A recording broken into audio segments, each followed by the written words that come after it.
வருஷத்தின் தரிசன வார்த்தைக்கு நேராக நாம் செல்லுவோம். ஆமோஸ் தீர்க்க தரிசன புஸ்தகம். ஆமோஸ் தீர்க்கதரிசி எழுதின புஸ்தகம்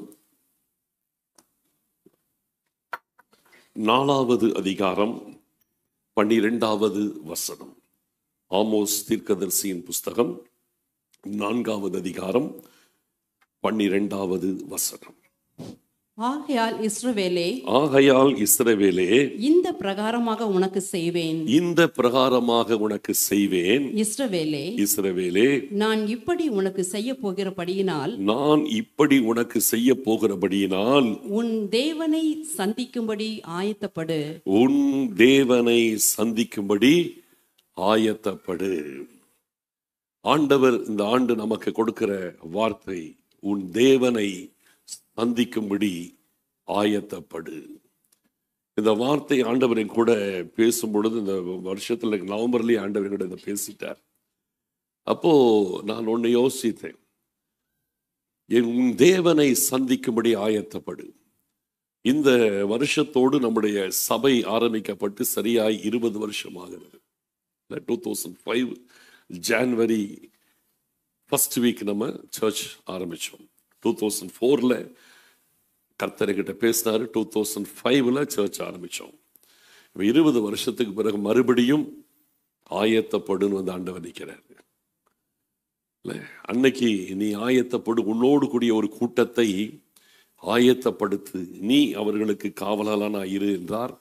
அந்தபடியே கர்த்தர் இங்கே மட்டுமல்ல, நமக்கு காங்கிரிகேஷன் இங்கே மட்டுமல்ல, ஏராளமான ஜனங்கள் பல இடங்களிலே இருந்து நம்முடைய ஆராதனைகளை அட்டன் பண்ணி கொண்டிருக்கிறார்கள். நம்முடைய தேசத்தில் மட்டுமல்ல, வெளி தேசங்களில், அமெரிக்காவில், ஆஸ்திரேலியாவில், இன்னும் பல தேசங்களில் இருந்து இந்த ஆராதனையை லைவாக எத்தனையோ பேர் பார்த்து கொண்டிருக்கிறார்கள். ஆகையினாலே கர்த்தர் ஒவ்வொருவருக்கும் இந்த வார்த்தைகளின்படி கர்த்தர் பெரிய காரியங்களை செய்ய போகிறார். எழுப்புதல் என்பது உலகம் முழுவதிலும் கர்த்தர் செய்கின்ற ஒரு காரியம். ஆண்டவர் முழு உலகத்திலிருந்தும் ஜனத்தை தம்முடைய ராஜ்யத்திற்கென்று எடுப்பது கர்த்தருடைய காரியமாய் இருக்கிறது. அப்ப இந்த வருஷம் ரொம்ப ஒரு குரூஷியல் இயர் என்றுதான் நான் சொல்லுவேன். கர்த்தர் இந்த வருஷத்தில் அவரை சந்திக்கும்படி நம்ம இன்னும் நெருக்கத்தில் கொண்டு வராரு. ரெடியாகு. கர்த்தர் வரப்போறாரு. கர்த்தரை சந்திக்கிறதுக்கு ரொம்ப ஆயத்தமா இருக்க வேண்டிய ஒரு ஆண்டு. கர்த்தர் பெரிய காரியங்களை செய்ய போறார். சரி, இந்த காரியத்தை குறித்து ஆண்டவர் என்னோடு பேசும் பொழுது நான் இந்த புஸ்தகம் முழுவதையும் எடுத்து வாசித்து பார்த்தேன். ஏன்னா என்னைக்குமே ஒரு காரியத்தை ஆண்டவர் சொல்லும் பொழுது ஆண்டவர் என்ன சொல்ல வராரோ அந்த அர்த்தத்தை அல்லது அந்த தாட், அந்த ஆண்டவர் சொல்ல வருகிற விஷயத்தை கொஞ்சம் கூட கலப்படம் இல்லாமல் சுத்தமா எடுத்துடணும். ஏன்னா ஒரு வசனத்தை வச்சு எப்படி வேணாலும் பேசலாம். பைபிள்ல ஒரு வசனத்தை எடுத்துட்டு பாசிட்டிவா ஆசீர்வாதமும் பேசிடலாம், நெகட்டிவாகவும் பேசிடலாம், எப்படி வேணா பேச முடியும். ஆனால் ஆண்டவர் நம்முடைய பேச்சு திறமை கிடையாது. ஆண்டவர் என்ன சொல்ல வருகிறாரோ அதுதான் நடக்கும் இல்லையா? ஆண்டவர் என்ன சொல்ல வருகிறாரோ அதுதான் நடக்கும். இன்னைக்கு ஒரு வசனத்தை எடுத்துக்கொண்டு அதில் இருக்கிற ஆசீர்வாதத்தை மாத்திரம், வாக்கு தத்தத்தை மாத்திரம் எடுத்து பேசிவிட்டால் கேட்கிறவங்களுக்கு இனிமையா இருக்கும். புரிதல கேட்கிறவங்க ரொம்ப இனிமையா இருக்கும். ஆனால் அந்த பிரசங்கத்தை கேட்கிறவர்களுக்கு அந்த வார்த்தை நடக்காது. ஏன் நடக்காதுன்னா, அந்த நிபந்தனை என்கிற பகுதியை ஆண்டவர் என்ன சொல்ல வருகிறார் என்கிற முழுமையை சொல்லி கொடுக்காவிட்டால் அவர்களுக்கு அந்த பிரசங்கம் கேட்க நல்லா இருக்குமே தவிர அது அவங்க வாழ்க்கையில நடக்காது. என்னைக்குமே ஆண்டவர் என்ன சொல்ல வருகிறார் என்பதை பார்க்கணும். அந்த காரியத்தை அப்படியே அப்பட்டமாய் எடுத்துக்கொள்ளணும். அதுல கொஞ்சம் இனிமையாகவும் இருக்கும், கொஞ்சம் கசப்பா இருக்கும், நம்மளை ரொம்ப குத்துகிறதா இருக்கும், நம்மளை சரிப்படுத்துறதா இருக்கும், எல்லாத்தையும் உள்வாங்கணும். அப்படி உள்வாங்கி கொள்ளும் பொழுதுதான் உங்கள் வாழ்க்கையிலே ஆண்டவர் என்ன சொல்ல வருகிறாரோ அதை நம்ம புரிந்து கொண்டால் ஆண்டவர் என்ன செய்ய வருகிறாரோ அதை செய்து முடிப்பார். ஆமென். சரி, இதை நான் படிக்கும்போது எனக்கு ரொம்ப என்ன சொல்றது, ரொம்ப ஹார்ட்டா தெரிஞ்சது. ஆமோஸ் புஸ்தகத்தை வாசிக்கும் போது இது ரொம்ப ஒரு டஃப்பான ஒரு சிச்சுவேஷன் ஆண்டவர் பேசுகிறதாக நான் உணர்ந்தேன். திரும்ப திரும்ப படிச்ச இந்த 4 அதிகாரத்தை திரும்ப திரும்ப திரும்ப படித்து கொண்டு இந்த நேரத்தெல்லாம் காலையில் ஃபுல்லாக இதையே பார்த்துட்டே இருந்தேன். பார்க்கும்போது ஆண்டவர் ஒரு டஃப்பான ஒரு சிச்சுவேஷனை இந்த தீர்க்கதரிசியை பயன்படுத்தி இருக்கிறார் என்பது நல்லா தெரிகிறது. இந்த ஆமோஸ் தீர்க்கதரிசியை கர்த்தர் பயன்படுத்தின காலத்தை குறித்து முதலாவது பார்ப்போம். முதல் வசனத்தை வாசிக்கலாம். முதல் அதிகாரத்தின் முதல் வசனம். தெக்கோவா ஊர் மேய்ப்பருக்குள் இருந்த ஆமோஸ் யூதாவின் ராஜாவாகிய உசியாவின் நாட்களிலும் இஸ்ரவேலின் ராஜாவாகிய யோவாசுடைய குமாரனாகிய எரபெயாமின் நாட்களிலும் பூமி அதிர்ச்சி உண்டாக 2 வருஷத்துக்கு முன்னே இஸ்ரவேலை குறித்து தரிசனம் கண்டு சொன்ன வார்த்தைகள். போதும். இந்த ஆமோஸ் யார் என்று பார்த்தீங்கன்னா, இவரோட பேக்ரவுண்ட் பார்த்தீங்கன்னா, இவர் ஒரு மேய்ப்பனாய் இருந்திருக்கிறார். ஆடு மேய்க்கிற ஒரு மேய்ப்பனாக இருந்திருக்கிறார். அப்படி மேய்ப்பருக்குள் இருந்த இந்த மனுஷனை ஆண்டவர் தனக்கென்று ஒரு தீர்க்கதரிசியாய் தெரிந்து கொண்டார். எந்த ஜனங்களிலிருந்தும் ஆண்டவர் யாரையும் தெரிந்து கொள்ள முடியும். இவர் ஒரு சாதாரணமான ஆடு மேய்க்கிற ஒரு மனுஷனாக இருந்திருக்கிறார். அந்த நபரை கர்த்தர் தெரிந்து கொண்டு அவரை ராஜாக்களுக்கு முன்பாய் தீர்க்கதரிசியாய் கர்த்தர் நடத்தி இருக்கிறார். இவர் யூதாவின் ராஜாவாகிய உசியாவின் நாட்களிலும், அடுத்தது இஸ்ரவேலின் ராஜாவாகிய யோவாசுடைய குமாரனாகிய எரோபெயாமின் நாட்களிலும் பூமி அதிர்ச்சி உண்டாக 2 வருஷத்திற்கு முன்னே இஸ்ரவேலை குறித்து தரிசனம் கண்டு சொன்ன வார்த்தைகள். உசியா ராஜாவின் நாட்களிலும் எரோபெயாமின் நாட்களிலும், அந்த நாட்களிலே பார்க்கும் பொழுது மிக பெரிய ஒரு பூமி அதிர்ச்சி சம்பவித்திருக்கிறது. மிகப்பெரிய ஒரு பூமி அதிர்ச்சி. பைபிள்ல பூமி அதிர்ச்சிகள் நடந்த சம்பவங்கள் நிறைய இருக்குது. பவுலும் சீலாவும் அவர்கள் சிறைச்சாலையிலே கர்த்தரை துதித்து பாடி மகிமைப்படுத்தும் பொழுது சிறைச்சாலையின் அஸ்திபாரம் அசைந்தது, கதவுகள் திறவுண்டது, கட்டுகள் கடந்து போயிற்று. அது ஒரு பூமி அதிர்ச்சி. ஆனா ஆண்டவர் அதை ஒரு ஆசீர்வாதமான பூமி அதிர்ச்சியை வச்சார். அதனால எந்த உயிர் சேதம் வரவில்லை, ஒரு குடும்பம் ரட்சிக்கப்பட்டது. அப்போஸ்தலர் 4ஆம் அதிகாரத்துல பாத்தீங்கன்னா, சபையிலே உபத்திரவம் பெருகி போகிற காலத்திலே அப்பொழுது சீஷர்கள் ஒரு வீட்டிலே கூடி ஜெபிக்கிறார்கள். அவர்கள் ஜெபிக்கும் பொழுது அவர் கூடியிருந்த இடம் அசைந்தது. ஒரு பூமி அதிர்ச்சி, அந்த இடத்துல அசைவு. அதுவும் ஆண்டவர் இறங்கும் பொழுது வந்ததான பூமி அதிர்ச்சி. சீனாய் மலையிலே மோசே கர்த்தரை சந்திக்கும் பொழுது மலை முழுவதும் அதிர்ந்தது. அது ஒரு பூமி அதிர்ச்சி. இதெல்லாம் ஆண்டவர் இறங்கும் பொழுது வந்த பூமி அதிர்ச்சிகள். ஆனால் இங்கே சொல்லப்பட்டதான இந்த பூமி அதிர்ச்சி அது போல வந்த பூமி அதிர்ச்சி அல்ல. இது டோட்டலா வேற. உசியா ராஜாவின் நாட்களிலும் இந்த எரோபியாம் ராஜாவின் நாட்களிலும் வந்த ஒரு பூமி அதிர்ச்சி சரித்திர பூர்வமான பெரிய ஒரு பூமி அதிர்ச்சி நிகழ்ந்திருக்கிறது. அதிலே நிச்சயமா ஏராளமான ஜனங்கள் மடிந்து போயிருக்க வேண்டும். சொல்ல போனால் இந்த பூமி அதிர்ச்சி என்பது மிகப்பெரிய ஒரு நியாய தீர்ப்பின் காரியமாய் இருந்திருக்கும். ஆண்டவர் நியாய தீர்ப்பை உலகத்திலே கொண்டு வருகிறார். அந்த நியாய தீர்ப்புகளுக்கு கர்த்தர் பல வகைகளை வைத்திருக்கிறார். நோவாவின் நாட்களிலே வந்த நியாய தீர்ப்பு ஜலப்பிரவாகமா இருந்தது. லோத்தி நாட்களிலே வந்த நியாய தீர்ப்பு அது அக்கினியினால் வந்ததாய் இருந்தது. யோனா தீர்க்கதரிசியின் காலத்திலே நினிவேவுக்கு அறிவிக்கப்பட்ட நியாய தீர்ப்பு அது ஒரு பூமி அதிர்ச்சிக்குரியதாய் இருந்தது. ஆனால் அது சம்பவிக்கல. அந்த ஜனங்கள் மனம் திரும்பி விட்ட காரணத்தினாலே அது சம்பவிக்கல. ஏன்னா இன்னும் 40 நாட்களிலே நினிவே கவிழ்க்கப்பட்டு போகும். கவிழ்க்கப்பட்டு போகும்னா பூமி அதிர்ச்சி வந்தாதான் கவிழ்க்கப்பட்டு போகும். அப்போ அங்கேயும் ஒரு பூமி அதிர்ச்சி தான் ஆண்டவர் நியாய தீர்ப்பாக நியமித்திருந்தார். ஆனால் அந்த காரியம் அவர்கள் மனம் திரும்பி விட்ட காரணத்தினாலே தவிர்க்கப்பட்டு விட்டது. நியாய தீர்ப்பு என்பது வேதத்திலே பல முறை நடந்திருக்கிற காரியங்கள். பெரிய அளவிலும் சரி சிறிய அளவிலும் சரி நிறைய நியாய தீர்ப்புகள் நடந்திருக்கிறது. இஸ்ரவேல் ஜனங்களுக்கும் கர்த்தர் பல முறை நியாய தீர்ப்பை கொடுத்திருக்கிறார். அவர்கள் மாம்ச இறைச்சியை கேட்ட பொழுது நியாய தீர்ப்பு வந்தது, முறுமுறுத்த பொழுது நியாய தீர்ப்பு வந்தது. இப்படி பல நியாய தீர்ப்புகளை அவங்க நிறைய தடவை சந்திச்சிருக்கிறாங்க. நியாய தீர்ப்புகள் என்பது உலகம் முழுவதிலும் இன்றளவும் நடந்து கொண்டிருக்கிற விஷயங்கள் தான். அதை நம்ம நிறைய இடத்துல நம்ம இந்த நாட்களில் நடக்கிறது, அதை நம்ம உணர்கிறது இல்லை. ஆனால் அது உண்மை. நல்லா கவனித்து பார்த்தால் அந்த நியாய தீர்ப்புகள் உண்மை என்பது விளங்கும். குறிப்பாய் சொல்ல போனால் தேவ ஜனங்களுக்கு விரோதமாய் அநியாயங்கள் நடக்கிற இடத்திலும் பல இடங்களில் வரும் பொழுது நியாய தீர்ப்புகள் சம்பவிக்கும். ஒரிசா மாநிலத்திலே பார்க்கும் பொழுது கிரகம் ஸ்டெயின்ஸ் என்கிற ஒரு தேவனுடைய ஆஸ்திரேலியாவை சேர்ந்த தேவ மனுஷன் குடும்பமாயிருந்து குஷ்டரோகிகளின் நடுவிலே அவர்கள் ஊழியம் செய்து ஏராளமானவர்களை கர்த்தருக்குள் நடத்தி கொண்டிருந்தாங்க. அப்படி இருக்கும் பொழுது அந்த சம்பவம் நமக்கு தெரியும். அவர்களை அதற்கு விரோதமாக அங்கே இருந்ததான மதவாதிகள் அந்த கிரகம் ஸ்டெயின்ஸ் மற்றும் அவருடைய 2 பிள்ளைகள், ஆண் பிள்ளைகள், ஒரு வேன்ல அவர்கள் படுத்திருக்கும் பொழுது அதை கொளுத்தி 3 பேரையும் எரித்து கொன்று போட்டார்கள். அவருடைய மனைவியும் மகளும் மாத்திரமே அவர்கள் உயிர் தப்பினார்கள். அவங்க அந்த வேன்ல இல்லை, அதனால அவங்க உயிர் தப்பினாங்க. 3 பேரும் உயிர் மரித்து போனார்கள். அடுத்த நாள் அது மிகப்பெரிய செய்தியாய், இந்தியா முழுவதும் மிகப்பெரிய ஒரு செய்தியாய் அது வந்துச்சு.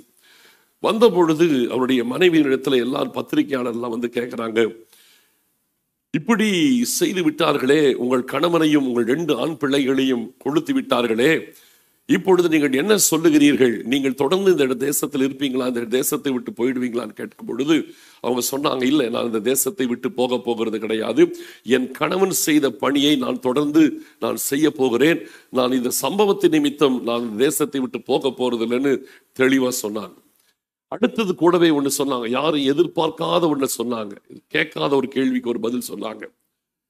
இந்த காரியத்தை செய்த நபர்களை தண்டிக்க வேண்டாம், அவர்களை நான் மன்னித்து விடுகிறேன். ஏன்னா என் இயேசு கிறிஸ்து என் பாவங்களை எங்களுக்கு மன்னித்திருக்கிறார்.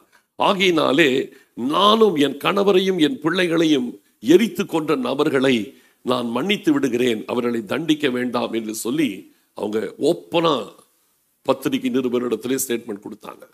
இது எல்லா ஹிந்து பேப்பர்ல எல்லா பேப்பர்லையுமே இது வந்துச்சு. எதுக்காக சொல்லுகிறேன்னு கேட்டீங்கன்னா, இப்படி அந்த சகோதரி அந்த அளவுக்கு டெடிகேட்டடாக இருந்து அவர்கள் மன்னிக்கிறேன்னு சொன்னாங்க. அவங்க சொன்னது போலவே அவங்க தேசத்தை விட்டு ஓடி போல, உடனே தேசத்தை இந்தியா விட்டு ஓடி போல, ஒரிசால தான் இருந்தாங்க. கிட்டத்தட்ட ஒரு வருஷம் அவங்க இருந்தாங்க. 1 வருஷம் இருந்து அவங்க செய்தாங்க. கடைசியில் அவங்களுக்கு கொஞ்சம் மன உளைச்சல்லாம் இருந்துச்சு. அப்படி இருந்து 1 வருஷம் இருந்து தொடர்ந்து செய்தாங்க. அதன் பிறகு அவங்க மனதில் கொஞ்சம் ஃபீல் பண்ணி அதன் பிறகு சரி என் தேசத்துக்கு நான் போகிறேன் என்று சொல்லி அவங்க கிளம்புனாங்க. இது நடந்த உண்மை. அவங்க கிளம்பி இந்தியாவை விட்டு அந்த ஒரிசாவை விட்டு வெளியேறின உடனே ஒரே வாரத்துக்குள் ஒரிசாவில் ஒரு பயங்கரமான புயல் வந்து புரட்டி போட்டது, சர்வநாசம் அடைந்தது. அவங்க வெளியே போன பிறகு சர்வநாசம். ஒரிசால வரலாறு காணாத அழிவு, எல்லா பயிர் வகைகள் எல்லாம் நாசமாச்சு. அதை மறுபடியும் கரெக்ட் பண்ணி கொண்டு வருகிறதற்கு ரொம்ப கஷ்டம் சொல்ற அளவுக்கு மிகப்பெரிய ஒரு சேதத்தை சந்தித்தது. இது உண்மை, நடந்த சம்பவம். இதெல்லாம் நான் மானிட்டர் பண்ணிட்டு அதை வச்சு நான் சொல்றேன். இது போல இது ஒண்ணு, இது போல இன்னும் நிறைய இருக்குது, சொல்றதுக்கு நிறைய இருக்குது. குஜராத்தில் பூஜ் என்ற இடத்துல மிகப்பெரிய ஒரு பூமி அதிர்ச்சி வந்தது. அதுக்கு பின்னால் ஒரு சரித்திரம் இருக்கிறது.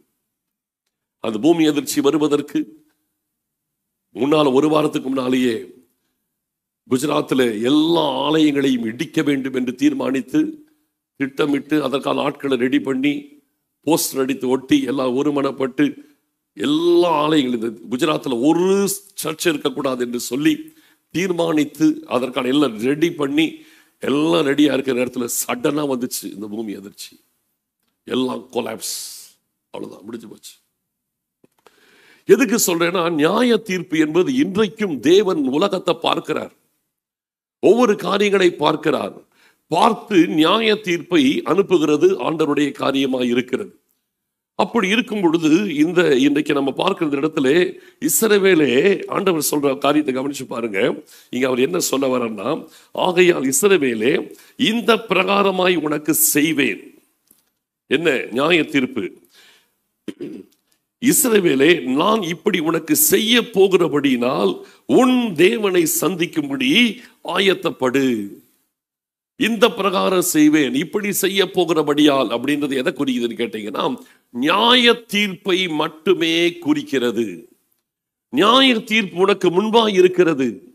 அந்த நியாய தீர்ப்பிலிருந்து நீ தப்பித்து கொண்டு நீ பரலோகத்திற்கு வந்து சேர வேண்டும் என்றால் உன் தேவனை சந்திக்கும்படி நீ ஆயத்தப்படுகிறார்.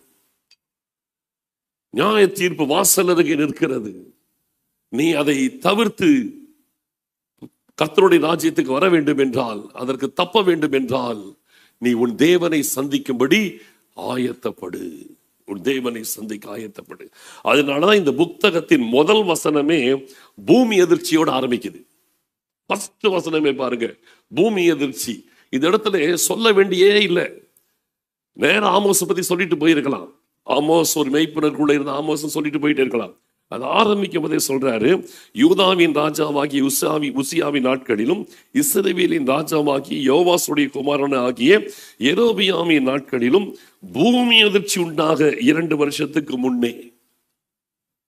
பூமி எதிர்ச்சி வர்றதுக்கு 2 வருஷத்துக்கு முன்னாலேயே இந்த நியாய தீர்ப்புகள் எல்லாம் எச்சரிப்பாய் சொல்லப்பட்டு வந்தது.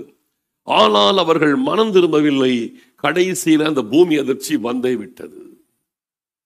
புரியுதா உங்களுக்கு? பூமி அதிர்ச்சி வர்றதுக்கு 2 வருஷத்துக்கு முன்னால தீர்க்க தரிசனம் உரைச்சாராம். அப்ப அந்த 2 வருஷம் கர்த்தர் தவணை கொடுத்தார். அந்த 2 வருஷத்துல ஆண்டவருடைய வார்த்தைகளை அவர்கள் ஏற்றுக்கொள்ளாமல் போனதினாலே 2 வருஷம் கர்த்தர் பொறுத்திருந்து அவர்கள் மனம் திரும்புவார்கள் 2 வருஷம் கர்த்தர் வெயிட் பண்ணி பார்த்து அவர்கள் மனம் திரும்பாமல் போனபடியால், கர்த்தரை சந்திக்காமல் போனபடினாலே ஆண்டவர் நியாய தீர்ப்பை அவர்களுக்கு அனுப்ப வேண்டியதாய் போய்விட்டது. அங்க நடந்துச்சு. மிகப்பெரிய ஒரு பூமி அதிர்ச்சி சம்பவித்திருக்கிறது. ஆண்டவர் ஒவ்வொரு இடத்துல தவணை கொடுப்பார். நோவாவின் நாட்களிலே 100 வருஷம் கொடுத்தார். நோவாவுக்கு 500வது வயதா இருக்கும் பொழுது கர்த்தர் பேசினாரு. நோவாவுடைய 600ஆம் வயதா இருக்கும் பொழுதுதான் ஜலப்பிரவாகம் வந்தது. 100 வருஷம் கர்த்தர் டைம் கொடுத்தார். நினிவேவுக்கு ஆண்டவர் 40 நாட்கள் டைம் கொடுத்தார். 40 நாட்களிலே நினிவே கவிழ்க்கப்பட்டு போகும். 40 days டைம் கொடுத்தார்.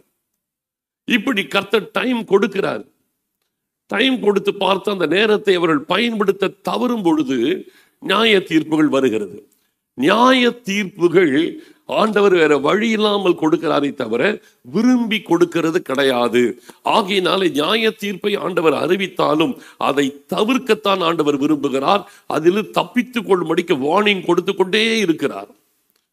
இப்படி நடக்க போது உன்னை காப்பாத்திக்கோ, இப்படி நடக்க போது உன்னை காப்பாத்திக்கோ, உன் எதிர்காலம் பயங்கரமாயிடக்கூடாது, பயங்கர நியாய தீர்ப்புடைய அகப்பட்டு விடக்கூடாது, மனம் திரும்பு என்று ஆண்டவர் இந்த இடத்துல நம்மை அதான் அழைக்கிறார். ஏன்னால் ஆண்டவருடைய சமூகத்தில் மனம் திரும்பினவர்களுக்கு மட்டும்தான் பாதுகாப்பு. ஆண்டவருக்குள் இருக்கிறவர்களுக்கு மட்டும்தான் பாதுகாப்பு. இல்லைன்னா இந்த உலகத்தில் பாதுகாப்பு இல்லாத ஒரு நிலைமை இருக்கிறது. எந்த இடத்திலும் என்ன வேணாலும் நடக்கக்கூடிய ஒரு மோசமான ஒரு உலகத்திலே தான் நீங்களும் நானும் இருக்கிறோம். அப்ப இந்த உலகத்திலே பாவம் நம்மை நியாய தீர்ப்புக்கு நேராய் கொண்டு போய் நிற்க வைத்து விடும். அதுதான் இங்க ஆண்டவர் வான் பண்றார். சரி, இப்ப இந்த நியாய தீர்ப்பின் காரியத்தை குறித்து உங்களுக்கு எப்படி ஆண்டவர் எத்தனை இடங்களுக்கு நியாய தீர்ப்பை குறித்து எச்சரிச்சுட்டே வர்றார் பாருங்க. நான் சொல்ற வசனத்தை மட்டும் அப்படியே படிச்சுட்டே வந்தா போதும், உங்களுக்கு தெரியும். 3வது வசனத்தை வாசிக்கலாம். முதல் அதிகாரம் 3ஆம் வசனம். கர்த்தர் சொல்லுகிறது என்னவென்றால், தமஸ்குவினுடைய 3 பாதகங்களின் நிமித்தமும் 4 பாதகங்களின் நிமித்தமும் நான் அதன் ஆக்கினையை திருப்ப மாட்டேன். அவர்கள் கீலேயாத்தை இருப்பு கருவிகளினால்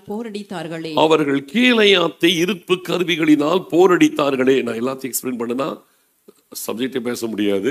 இதெல்லாம் அப்படியே காமிச்சிட்டு போயிட்டே இருக்கிறேன். புரியுதுங்களா? இது ஒவ்வொன்றையும் எக்ஸ்பிளைன் பண்ணிட்டு இருக்க டைம் கிடையாது. நீங்க அப்புறமா நீங்க படிச்சுங்க. இந்த 3 பாதங்கள்னா என்ன, 4 பாதங்கள்னா என்ன, அது என்ன பண்ணுனாங்க, அதெல்லாம் எக்ஸ்பிளைன் பண்ணிட்டு இருந்தோம்னா இன்னைக்கு டைம் பத்தாது. சரியா? ஃபர்ஸ்ட் தமஸ்குவுக்கு ஒரு எச்சரிப்பை கர்த்தர் கொடுக்கிறார். தமஸ்குவினுடைய 3 பாதகங்களின் நிமித்தமும் 4 பாதகங்களின் நிமித்தம் அதன் ஆக்கினையை நான் திருப்ப மாட்டேன். அவரோட பாதகம் மோசமா இருக்குது, அதற்குரிய ஆக்கினை தண்டனையை நான் திருப்பது கிடையாது, தண்டனையை அவர்கள் சந்திப்பார்கள் என்கிறார். 6ஆம் வசனத்தை வாசிப்போம். ஃபர்ஸ்ட் தமஸ்கு முடிஞ்சிருச்சு, அப்புறம் 6ஆம் வசனம். கர்த்தர் சொல்லுகிறது என்னவென்றால், காத்சாவினுடைய 3 பாதகங்களின் நிமித்தமும், இரண்டாவது காத்சாவுடைய 3 பாதகங்களின் நிமித்தமும் 4 பாதகங்களின் நிமித்தமும் நான் அதன் ஆக்கினையை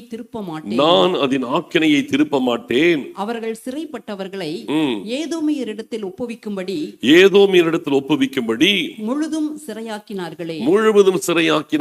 சிறைப்பட்டவர்களை பாதகங்களை முழுவதும் சிறையாக்கினார்கள். அதெல்லாம் அப்புறம் டீட்டெயிலாக அப்புறம் நீங்க பார்த்துங்க. இரண்டாவது, காத்தா என்கிற பட்டணத்திற்கு தேவன் நியாய தீர்ப்பை கொடுக்கிறார், அதை திருப்ப மாட்டேங்கிறார். ஃபர்ஸ்ட் தமஸ்கு, இரண்டாவது காத்தா. மூணாவது 9வது வசனத்தை வாசிக்கலாம். மேலும் தீருவினுடைய 3 பாதகங்களின் நிமித்தமும், மூன்றாவது தீரு, டைரஸ், தீர்வினுடைய 3 பாதகங்களின் நிமித்தமும், 4 பாதகங்களின் நிமித்தமும், 4 பாதகங்களின் நிமித்தமும் நான் அதன் ஆக்கினையை திருப்ப மாட்டேன். நான் அதன் ஆக்கினையை திருப்ப மாட்டேன். அவர்கள் சகோதரரின் உடன்படிக்கையை நினையாமல் சிறைப்பட்டவர்களை முழுதும் ஏதோமியர் கையில் ஒப்பித்தார்களே. சிறைப்பட்டவர்களை ஏதோமியர் கையில் ஒப்பு கொடுத்தார்களே. தீருவின் நியாய தீர்ப்பை மூன்றாவதாக சொல்லுகிறார், அதை நான் திருப்ப மாட்டேங்கிறார். நாலாவது 11ஆம் வசனத்தை வாசிக்கலாம். மேலும் ஏதோமுடைய 3 பாதகங்களின் நிமித்தமும், ஏதோமுடைய 3 பாதகங்களின் நிமித்தமும், 4 பாதகங்களின் நிமித்தமும், 4 பாதகங்களின் நிமித்தமும் நான் அவன் ஆக்கினையை திருப்ப மாட்டேன். நான் அவன் ஆக்கினையை திருப்ப மாட்டேன். அவன் தன் சகோதரனை பட்டயத்தோடே தொடர்ந்து தன் மனதை இரக்கமற்றதாக்கி தன் கோபத்தினாலே என்றைக்கும் அவனை பீறி போட்டு தன் மூர்க்கத்தை நித்திய காலமாக வைத்திருக்கிறானே. ஏதோம்ங்கிறது யார் தெரியுமா? யாரு? ஏசாவின் சந்ததி. ஏதோமியர்கள் யாருன்னா ஏசாவின் சந்ததி. அவன் சகோதரன் யாரு? யாக்கோபின் சந்ததி. புரியுதா? அதில் படிக்கும்போது உங்களுக்கு அப்படியே புரியணும். ஏதோம் என்கிறது ஏசாவின் சந்ததி, அவன் சகோதரன் என்பது யாக்கோபின் சந்ததி, அதாவது இஸ்ரவேலை குறிக்கும் இல்லையா? தன் சகோதரனாக இஸ்ரவேலின் மேல் அவன் கோபத்தோடு கூட அவர்களை பீறி போட்டு தன் மூர்க்கத்தை நித்திய காலமாய் வைத்திருக்கிறான். அதனாலே ஏதோமின் மேல் நியாய தீர்ப்பு வரும், நான் அதை மாற்ற மாட்டேங்கிறார். நாலாவது. அஞ்சாவது 13ஆம் வசனத்தை வாசிக்கலாம். கர்த்தர் சொல்லுகிறது என்னவென்றால் அம்மோன் புத்திரரின் 3 பாதகங்களின் நிமித்தமும், 4 பாதகங்களின் நிமித்தமும் நான் அவர்கள் ஆக்கினையை திருப்ப மாட்டேன். அவர்கள் தங்கள் எல்லைகளை விஸ்தாரமாக்கும்படிக்கு கீலேயாத் தேசத்தின் கர்ப்பஸ்திரீகளை கீறி போட்டார்களே. இங்கே பார்க்கும்போது அம்மோன் புத்திரர் யார்? இது லோத்து சந்ததி. மோவாபியர்கள் அம்மோனியர் 2 பேருமே யாரு? லோத்தின் சந்ததி இல்லையா? இங்க அம்மோன் புத்திரருடைய பாதகங்களை நான் என்ன செய்ய மாட்டேன், மன்னிக்க மாட்டேன், அதற்கு நியாய தீர்ப்பை கொடுக்க போகிறேன். அதுக்கு சொல்லிட்டு என்ன சொல்றாரு? தங்கள் எல்லைகளை விஸ்தாரமாக்கும்படி அவர்கள் கொடூரமாய் நடத்தி இருக்கிறாங்க. கர்ப்பஸ்திரீகளை கூட கொன்று போட்டிருக்கிறார்கள். அப்படிப்பட்ட அந்த இரத்த பழிகளை எல்லாம் நான் விசாரிக்காமல் விட மாட்டேங்கிறார். 6வது 2ஆம் அதிகாரம் 1 வசனத்தை வாசிக்கலாம். கர்த்தர் சொல்லுகிறது என்னவென்றால், மோவாபின் 3 பாதகங்களின் நிமித்தமும், இந்த மோவாபியர்கள் இவங்களும் லோத்தின் சந்ததி, மோவாபியர்கள் 3 பாதங்களின் நிமித்தமும் 4 பாதகங்களின் நிமித்தமும் நான் அவன் ஆக்கினையை திருப்ப மாட்டேன். அவன் ஏதோமுடைய ராஜாவின் எலும்புகளை நீராக சுட்டு போட்டான். ஆமா, ஏதோமியர்களை முழுவதுமாய் அவங்க அடித்து போட்டாங்க. அதனால இந்த மோவாபியர்களையும் நான் மன்னிக்கிறதுல அவருடைய பாதகத்தை விசாரிப்பேங்கிறார். 6வது தான் பார்க்கும்போது மோவாபியர்களை விசாரிப்பேன். எத்தனை பேர் லைனா ஜட்ஜ்மெண்ட் வந்துட்டே இருக்கு பாருங்க. 7வது பாருங்க, இனிதான் ரொம்ப கிளைமேக்ஸ் வருது. 7வது காரியம் 2ஆம் அதிகாரம் 4வது வசனத்தை வாசிக்கலாம். மேலும் யூதாவின் 3 பாதகங்களின் நிமித்தம் கடைசியில் யார் வந்தது? யூதாவே உள்ள வந்துருச்சு. இது வரைக்கும் வெளி சந்ததி தான் வந்துச்சு. இப்போ உள்ளுக்குள்ளேயே நியாய தீர்ப்பு ஆரம்பிக்குது. யூதாவின் 3 பாதங்களின் நிமித்தமும் 4 பாதகங்களின் நிமித்தமும் நான் அவர்கள் ஆக்கினையை திருப்ப மாட்டேன். அவர்கள் கர்த்தருடைய வேதத்தை வெறுத்து அவருடைய கட்டளைகளை கை கொள்ளாமல் தங்கள் பிதாக்கள் பின்பற்றின பொய்களினால் மோசம் போனார்களே. யூதாவிலே நான் தீ கொளுத்துவேன், அது எருசலேமின் அரமனைகளை பட்சிக்கும் என்று கர்த்தர் சொல்லுகிறார். இதை கொஞ்சம் எக்ஸ்பிளைன் பண்ணணும். ஏன்னா இப்ப இது நம்ம சர்க்கிள்குள்ள வருது. இது வரைக்கும் போனது அவுட்டர் சர்க்கிள் போச்சு, அதை நம்ம பார்க்க வேண்டாம். இப்ப நம்ம சர்க்கிள்குள்ள வரதுனால இதை கொஞ்சம் கவனிக்கணும். யூதாவின் 3 பாதங்களின் நிமித்தமும் 4 பாதங்களின் நிமித்தம் நான் அவர்கள் ஆக்கினையை திருப்ப மாட்டேன். யூதா என்பது தேவ ஜனங்கள். இவங்களுக்கு நியாய தீர்ப்புங்கிறாரு. இவங்களுடைய பாதகத்து நிமித்தம் அவருடைய ஆக்கினை நான் திருப்புறது இல்லை. இவங்க செஞ்ச பாதகம் என்ன? மற்றவங்க செஞ்சதெல்லாம் கொடூரம், முற்றிலுமாய் அழித்து போட்டாங்க, கர்ப்பஸ்திரீகளை கொன்று போட்டாங்க, இப்படி பலவிதமான கொடூரமான காரியங்களை மற்றவங்க செஞ்சிருக்கிறாங்க. யூதா செய்தது என்ன அப்படின்னு பார்த்தீங்கன்னா, கர்த்தருடைய வேதத்தை வெறுத்து, இவங்க அந்த மாதிரி கொடூரமான காரியத்துக்கெல்லாம் போல, ஆனா இவங்களுடைய பாவம் எப்படி இருக்கு பாருங்க, அதுக்கு ஈக்குவலா வருது. எப்படி? கர்த்தருடைய வேதத்தை வெறுத்து அவருடைய கட்டளைகளை கை கொள்ளாமல் தங்கள் பிதாக்கள் பின்பற்றின பொய்யினால் மோசம் போனார்களே. யூதாவிலே நான் தீ கொளுத்துவேன், அது எருசலேமின் அரண்மனைகளை பட்சிக்கும் என்று கர்த்தர் சொல்லுகிறார். மோவாபியர்கள், அம்மோன் புத்திரர், ஏதோமியர்கள், தீரு, தமசு, இவங்கெல்லாம் பார்த்தீங்கன்னா கொடூரமான காரியங்களை செய்தாங்க. அவங்களுக்கு நியாய தீர்ப்பு வந்துச்சு. கொலை செய்தார்கள், இரத்த பழிகளை கொண்டிருந்தார்கள், முழுவதுமாய் பகைத்தார்கள். தன் சொந்த சகோதரனை ஏசா, ஏதோமியர்கள், இஸ்ரவேலர்களை பகைத்தார்கள். அவங்க செஞ்சதெல்லாம் மோசமான விஷயங்கள்.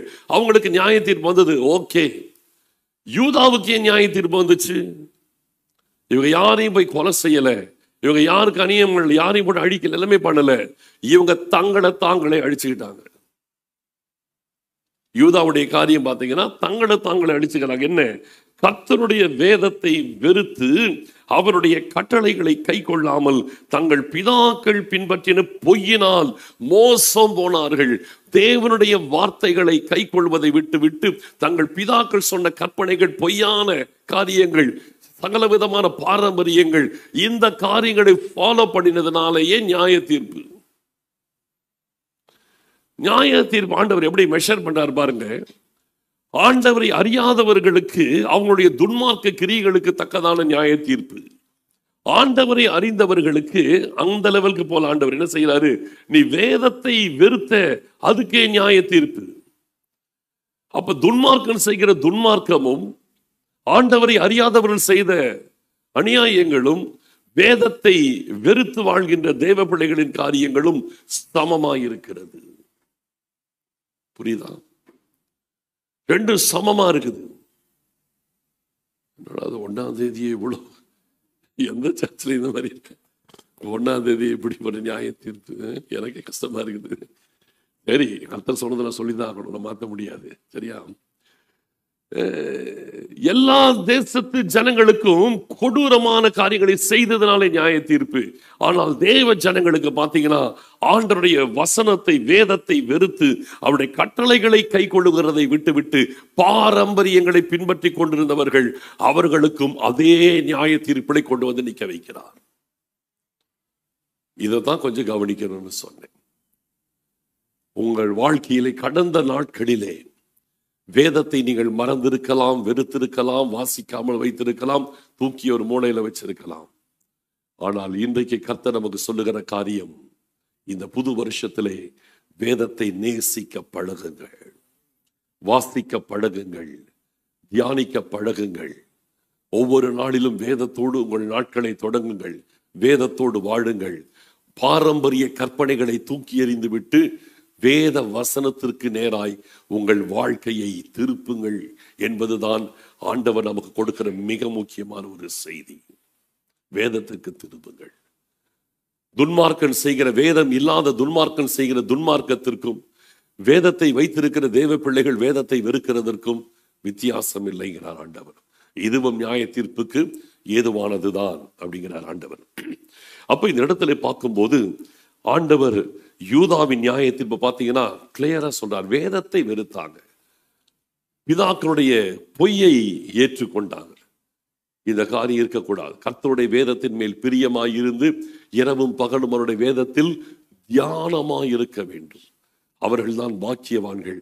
அவர்களைத்தான் கர்த்தர் நீர்க்கால்களின் ஓரமாய் நடப்பட்டு தன் காலத்தில் தன் கனியை தந்து இலையுதிராதிருக்கிற மரத்தை போல கர்த்தர் செழித்திருக்க பண்ணுகிறார். அவர்கள் செய்வதெல்லாம் வாய்க்கும். இதுக்கு நீங்க ரிவர்ஸ்ல நம்ம வந்தோம்னா இந்த வருஷம் மிகப்பெரிய ஒரு ஆசீர்வாதமான ஆண்டாக இருக்கு. கர்த்தருடைய வேதத்தை நேசிங்க. இவங்க வெறுத்தாங்கன்னு போட்டிருக்கு, நாம் என்ன செய்ய போறோம்? நேசிக்க போறோம். ஆமென். வேதத்தை நேசிங்க. இதுவரையில் உங்க லைஃப்ல நீங்க நேசிக்காத அளவு இந்த வருஷத்திலே வேதத்தை அதிகமாய் நேசிங்க. நீங்க நேசத்தோடு வேதத்தை வாசிங்க. சும்மா கடமைக்காக வாசிக்காதீங்க. நேசித்து அந்த நேசத்தோடு வாசிங்க. வாசிக்கிறதை வாழ்க்கைக்குள்ள கொண்டு வாங்க. அப்புறம் பாருங்க ஆண்டவர் யாருன்னு உங்களுக்கு தெரியும். ஆமென். அப்புறம் பாருங்க ஆண்டவர் உங்களுக்கு என்ன செழிப்பை வச்சிருக்கிறார் என்பது அப்புறம் தான் தெரியும் உங்களுக்கு. இந்த முதல் ஆராதனையிலே ஆண்டவர் நமக்கு சொல்றது வேதத்தை நேசிக்கிறதுக்கு. அப்படியே நம்ம ரிவர்ஸ்க்கு போனோம். வேதத்தை நேசிக்க போறோம், வேதத்தை நல்லா வாசிக்க போறோம், அந்த வார்த்தைகளை கை கொள்ள போறோம். ஆண்டவருடைய செழிப்பையும் ஆண்டவர் கொடுக்கிறதான மேன்மைகளையும் மகிமைகளையும் அனுபவத்தில் பார்க்க போறோம். செய்வதெல்லாம் வாய்க்கிறதை கண்கூடாய் பார்க்க போகிறோம். ஆமென். இதுல இருந்து நம்ம அடுத்து இப்படி ஒரு செய்தியை நம்ம தெரிஞ்சுக்கணும். ஆண்டவர் என்னத்தை கண்டு கோபப்படுகிறார் என்றால் அதற்கு எதிரான காரியங்கள் எல்லாம் ஆண்டவர் சந்தோஷப்படுகிற காரியம் என்பதை புரிந்து கொள்ளணும். சரியா? இது யூதாவுடைய காரியம். 8வது 6ஆம் வசனத்தை வாசிக்கலாம். 2:6. மேலும் இஸ்ரவேலின் 3 பாதகங்களின் நிமித்தமும். இப்ப அடுத்தது பாருங்க, இஸ்ரவேல் மொத்தமே வந்துருச்சு. இஸ்ரவேலின் 3 பாதகங்களின் நிமித்தமும் 4 பாதகங்களின் நிமித்தமும் நான் அவர்களுடைய ஆக்கினையை திருப்ப மாட்டேன். அவர்கள் நீதிமானை பணத்துக்கும் எளியவனை ஒரு ஜோடு பாதரட்சிக்கும் விற்று போட்டார்களே. ஒரு ஜோடி பாதரட்சிக்கும் எளியவர்களை விற்று போட்டார்கள். இந்த இஸ்ரவேலின் பாதகம் என்ன? நீதிமானை அவர்கள் பணத்திற்கு விற்று போட்டார்கள். யார் அந்த நீதிமான்? இயேசு கிறிஸ்து. புரியுதா? யார் அந்த நீதிமான்? இயேசு கிறிஸ்துவை பணத்திற்கு விற்று போட்டார்கள். 30 வெள்ளிக்காசுக்கு விற்று போட்டார்கள். நீதிமானை பணத்திற்கு விற்று போட்டார்கள். பணம் யூதாஸ் விஷயத்தில் மட்டும்தான் பேசி நினைக்கிறீங்களா? அதுக்கு மேல பேசி யூதாசாது 30 வெள்ளிக்காசு ரேட் பேசி இயேசு கிறிஸ்துவை காட்டி கொடுத்தான். அதன் பிறகு இயேசு கிறிஸ்துவை கல்லறையில் கொண்டு போய் வைக்கிறாங்க. 3வது நாள் அவர் உயிரோடு எழுந்திருச்சிட்டார். சொன்னபடியே உயிர் தெழுந்தார். அதை காவல் காத்தவர்கள் கண்கூட பார்த்திருக்கிறாங்க. சீல் பண்ணி காவல் வச்சிருக்கிறாங்க. எல்லாம் கண்கூட பார்த்திருக்கிறாங்க. கல்லறை திறக்கிறது, இயேசு கிறிஸ்து உயிர் தெழுகிறார். அங்கேயும் பணம் பேசுது வந்து. இதை யாரும் சொல்லாதீங்க. பணம் கொடுத்து நடந்ததை நீங்க பார்த்ததை யாருக்கும் சொல்லக்கூடாது. அவருடைய சீஷர்கள் வந்து திருட்டளவு அந்த பாடி தூக்கிட்டு போயிட்டாங்கன்னு சொல்லுங்கன்ட்டாங்க. கண்கூடாக பார்த்தவங்களே பணத்தை வாங்கிட்டு உயிர் தேடுதல மூடி மறைச்சு இயேசு கிறிஸ்துவோட சீஷர்கள் வந்து அந்த பாடி தூக்கிட்டு போயிட்டாங்கன்னு கதை கட்டி விட்டாங்க. பணம் எவ்வளவு பவர்ஃபுல்லா வேலை செஞ்சிருக்கு பாருங்க அந்த நாள்லயே. அதான் நீதிமானை பணத்துக்கு விற்று போட்டார்கள். நீதிமானை அவர்கள் பணத்துக்கு விற்று போட்டு எளியவர்களை ஒரு ஜோடு பாதரட்சைக்கு விற்று போட்டார்கள். இப்படியாக நடந்து கொண்டார்கள் இந்த இஸ்ரவேலர்கள். அதனாலே அவர்கள் பாதகங்களை நான் திருப்ப மாட்டேன், அவருடைய ஆக்கினையை நான் திருப்ப மாட்டேன், அவர்களுக்கு நியாய தீர்ப்பு நிச்சயங்கிறார். இப்படி ஆண்டவர் ஒவ்வொரு 8 இடங்களிலே நியாய தீர்ப்பை பேசிட்டு வர 2 சாப்டர்ல பாத்தீங்கன்னாவே 8 காரியங்கள். இதுல 6 காரியங்கள் கர்த்தரை அறியாதவர்கள், 7வது யூதா ஜனங்கள், 8வது இஸ்ரவேலின் ஜனங்கள். எல்லாருக்கும் நியாய தீர்ப்பு வருகிறது. அப்ப இந்த இடத்துல ஆண்டவர் நம்மை அவரை சந்திக்கும்படி ஆயத்தப்படும் சொல்றாருன்னா என்ன அர்த்தம்னா, நியாய தீர்ப்பு எல்லா இடத்திலும் பாகுபாடு இல்லாமல் ஆண்டவர் வைக்கிறாரு. ஒவ்வொரு பாதகத்திற்கும் நியாய தீர்ப்புங்கிறாரு. அப்படி இருக்கும் பொழுது நாம் இந்த நாட்களிலே ஆண்டவரை சந்திக்கிறதற்கு எவ்வளவு தூரம் நம்ம ப்ரிப்பேர் பண்ண வேண்டி இருக்கிறது. அது இந்த வருஷத்துல தொடர்ந்து நம்ம பார்க்க போறோம். எந்தெந்த இடத்துல நம்ம ப்ரிப்பேர் ஆகணும்னு சொல்லிட்டு கர்த்தர் நடத்துகிற விதத்துல நான் தொடர்ந்து கொடுக்கிறேன். அப்போ பார்க்கும்போது ஆண்டவர் நம்மளை அப்படி ப்ரிப்பேர் பண்ணுங்கிறார். ஆயத்தப்படு, என்னை சந்திக்கிறதுக்கு நீ ஆயத்தப்படு. ஆண்டவரை சந்திப்பதற்கு ஒரு ஆயத்தம் நமக்கு நிச்சயமாய் வேண்டும். ஆண்டவரை சந்திப்பதற்கு ஒரு ஆயத்தம் வேண்டும். அதை சொல்றார். சரி, இப்ப இந்த இஸ்ரவேல் ஜனங்களுக்கு ஆண்டவர் கொஞ்சம் விசேஷமான சில விஷயம் இருக்கதான் செய்யணும். அவருடைய ஜனங்கள் என்ன செய்தார் என்பதையும் அவர்கள் அதுக்கு எப்படி ரெஸ்பாண்ட் பண்ணாங்க என்பதையும் கடைசியிலே நாம் இன்னைக்கு என்ன செய்ய வேண்டும் என்பதையும் சொல்லி முடிக்க போறோம். சரியா? 9வது வசனத்தில் 2:9 படிக்கலாம். நானோ கேதுரு மரங்களைப் போல் உயரமும் கேதுரு மரங்களைப் போல உயரமும் கர்வாலி மரங்களைப் போல் வைரமுமாயிருந்த எமோரியனை அவர்களுக்கு முன்பாக அழித்தேன். உயர இருந்த அவனுடைய கனியையும் தாழ இருந்த அவனுடைய வேர்களையும் அழித்து போட்டு நீங்கள் எமோரியனுடைய தேசத்தை கட்டி கொள்ளும்படிக்கு உங்களை நான் எகிப்து தேசத்திலிருந்து வரப்பண்ணி உங்களை 40 வருஷமாக வனாந்தரத்திலே வழி நடத்தி உங்கள் குமாரரில் சிலரை தீர்க்கதரிசிகளாகவும் உங்கள் வாலிபரில் சிலரை நசரேயராகவும் எழும்ப பண்ணினேன். இஸ்ரவேல் புத்திரரே, இப்படி நான் செய்யவில்லையா என்று கர்த்தர் கேட்கிறார். போதும். இஸ்ரவேல் ஜனங்களுக்கு ஆண்டவர் செய்ததை இப்ப நினைவு போட்டுறார். உங்கள் பாதகம் மோசமா இருக்கு, ஆனா உங்களுக்கு நான் என்ன செய்தேன்?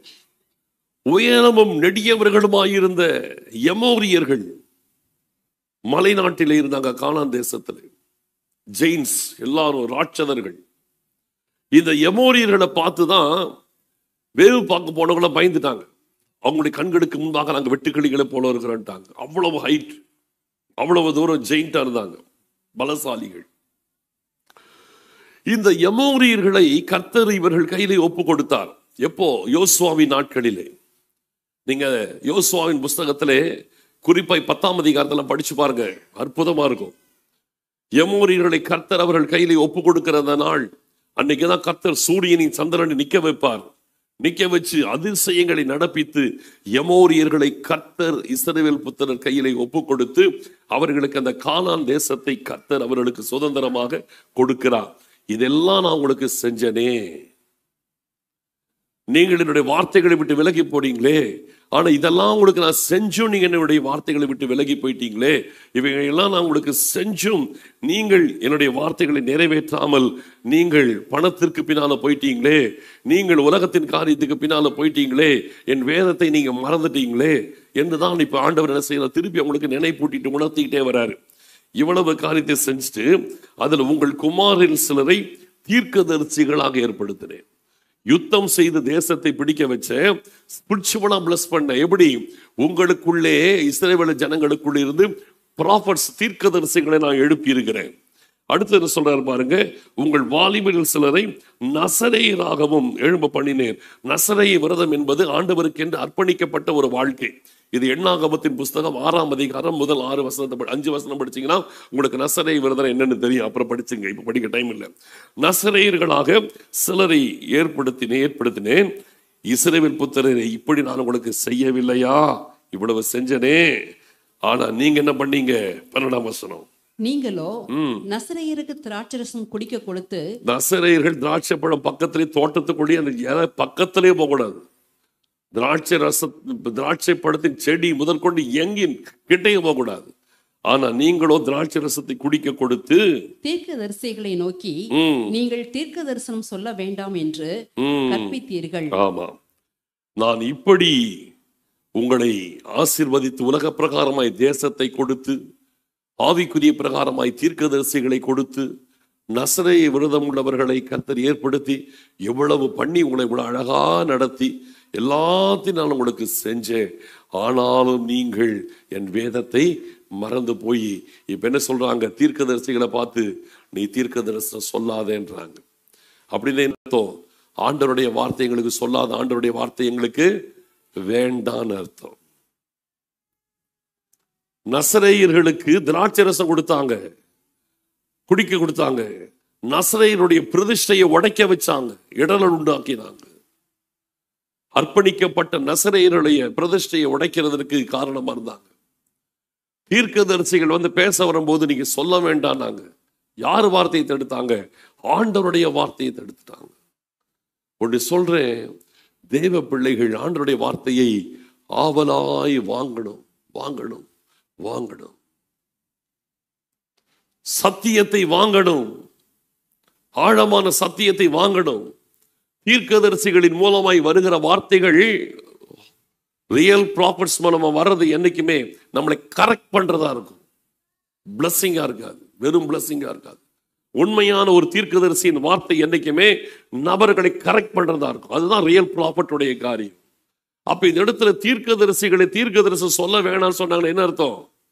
அவங்க கரெக்ட் பண்றதுக்கு தீர்க்கதரிசிகளின் மூலமாய் கர்த்தர் தன் ஜனங்களை சரிப்படுத்த நினைக்கிறாரு. இவர் அதுக்கு இடம் கொடுக்க மாட்டேன்ட்டாங்க. ப்ராஃபட்ஸ்னா இன்னைக்கு நினைச்சுக்காதீங்க கர்த்தருடைய ஆசீர்வதிப்பார் உயர்த்துவார், அது கிடையாது. அதான் எல்லாரும் எல்லாம் கேட்பாங்க. இங்க தீர்க்கதரிசிகளை சொல்ல வேண்டாம் சொல்றாங்கன்னா என்ன அர்த்தம் கேட்டீங்கன்னா, இந்த தீர்க்கதரிசிகள் பாவங்களை கண்டித்து உணர்த்தினார்கள் இல்லையா? எலியா சொல்றாரு, கலங்கக்காரனை ஆகாப பார்த்து சொன்னாரு, இஸ்ரவேலை கலங்க பண்ணுகிறவன் நீதான் அப்படின்னா. எப்படி இருக்கு பாரு, ஒரு ராஜாவை பார்த்து சொல்லலாம், இஸ்ரவேலை நீ கலங்க பண்ணி கொண்டிருக்கிற, கர்த்தருடைய நியாய தீர்ப்பு வரும். எலியா எச்சரிக்கிறார். ஒவ்வொரு தீர்க்கதரிசிகளும் பாவத்தை கடுமையாய் எச்சரித்தார்கள். யோவான் ஸ்நானகன் ஏரோதை எச்சரித்தான்.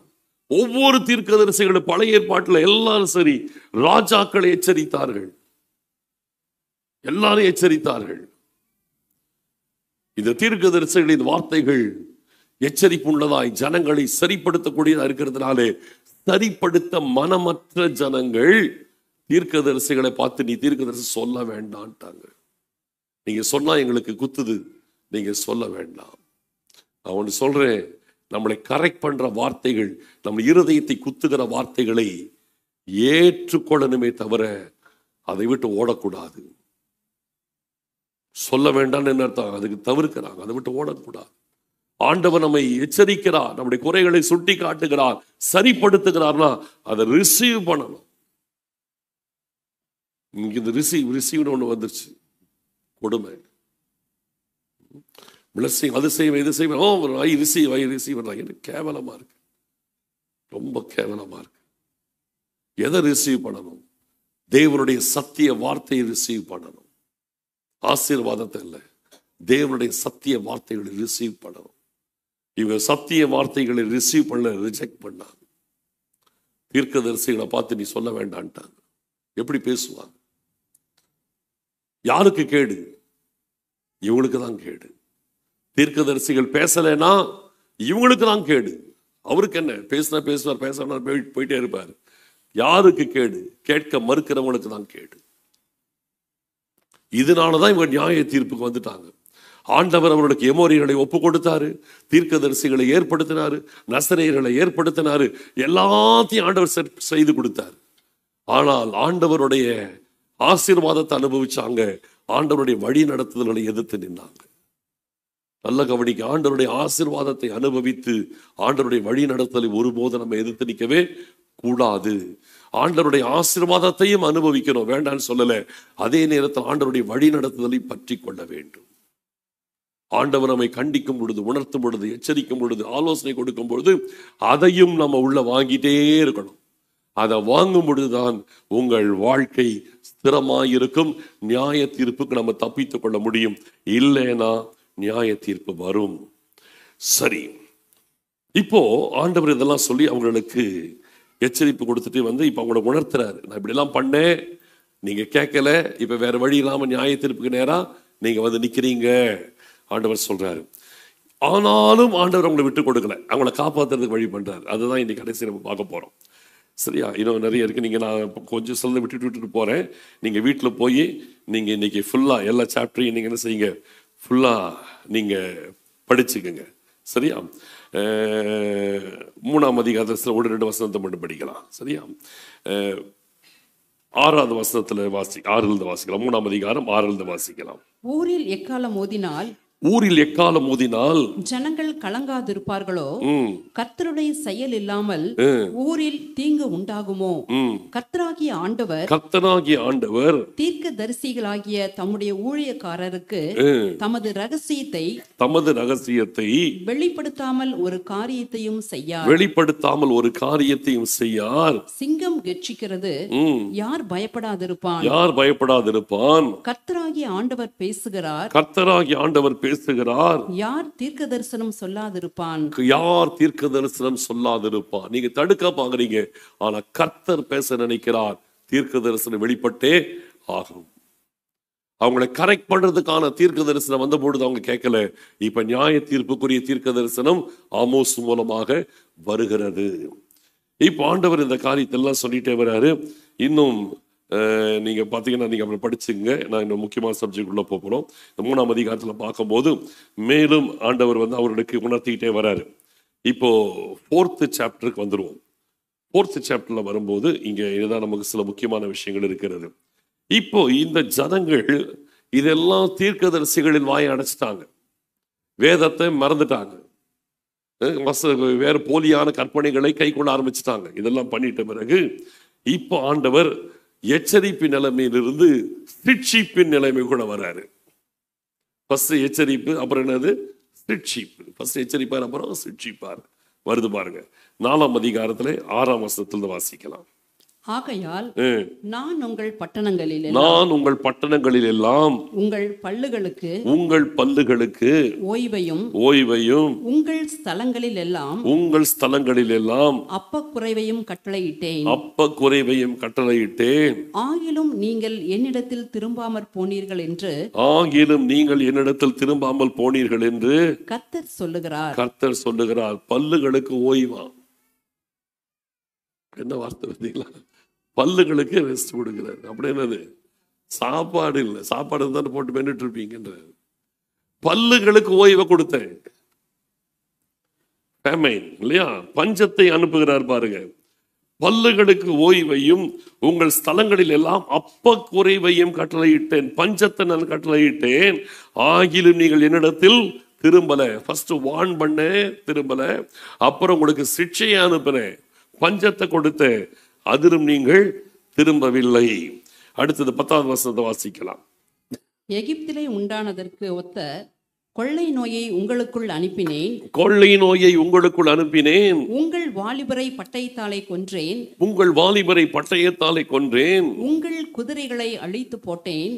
உங்கள் பாளையங்களின் நாற்றத்தை, உங்கள் பாளையத்திலே பிணத்தின் நாற்றத்தை உங்கள் நாசிகளிலும் ஏற பண்ணினேன். ஆகிலும் நீங்கள் என்னிடத்தில் திரும்பாமற் போனீர்கள் என்று கர்த்தர் சொல்லுகிறார். ஆகிலும் நீங்க என்னிடம் திரும்பல. கொள்ளை நோய் அனுப்பினேன், கொரோனா போன்ற கொள்ளை நோய்களை அனுப்பினேன். ஆனாலும் நீங்க என்ன செய்யல? உணர்வடைஞ்சு திரும்பவே இல்லை. கொள்ளை நோயை அனுப்பியும் திரும்பவில்லை. பஞ்சத்தை அனுப்பியும் திரும்பல, கொள்ளை நோயை அனுப்பியும் திரும்பல. அடுத்தது 11ஆம் வசனம். சோதோமையும் கொமோராவையும் தேவன் கவிழ்த்து போட்டது போல உங்களையும் கவிழ்த்து போட்டேன். நீங்கள் அக்கினி நின்று பறிக்கப்பட்ட கொள்ளியை போல இருந்தீர்கள்.